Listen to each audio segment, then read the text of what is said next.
Hello student, आपका स्वागत है हमारे YouTube channel physics know by Harvansh sir में। यहाँ पर आपके लिए हम बताएंगे गति के नियम। क्या बताएंगे आपके लिए? गति के नियम। तो यहाँ पर जो गति का पहला नियम है, यहाँ पर क्या नियम है? यदि कोई वस्तु विराम अवस्था में है तो विराम अवस्था में रहेगी।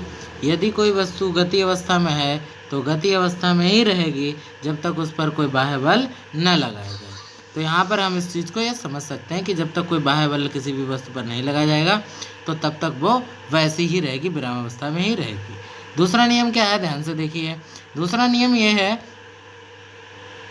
यहाँ पर कि यदि किसी वस्तु का द्रव्यमान m हो तथा उसमें उत्पन्न त्वरण a है तो तब वस्तु पर लगने वाला बल F बराबर ma होगा। ठीक है, F बराबर ma होगा। और यहाँ पर जो F है वो बल है, m द्रव्यमान है, a त्वरण है आपका।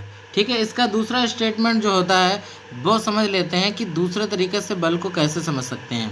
संवेग परिवर्तन की दर को बल कहते हैं। क्या कहते हैं? संवेग परिवर्तन की दर को बल कहते हैं, यानी F बराबर dp ओवर dt। और जो dp होगा वो क्या होगा? संवेग में अंतर यहाँ पर, यानी P2 माइनस P1 होगा। ठीक है, संवेग में अंतर। और P बराबर क्या होता है? तो P बराबर होता है आपके लिए m और v। क्या होता है? P बराबर m और v होता है। क्लियर है? तो इस तरीके से यहाँ पर इसका जो ये संवेग का जो परिवर्तन होगा वो बल के बराबर होगा।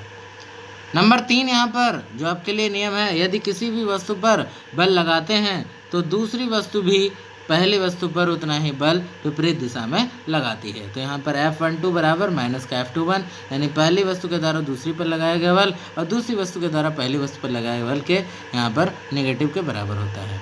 तो इस तरीके से हम यहाँ पर तीनों नियमों को समझ चुके हैं। आप देख सकते हैं 3 नियम यहाँ पर हमारे हैं। आई होप आप ये तीनों नियम समझ गए होंगे। Thank you for watching this video.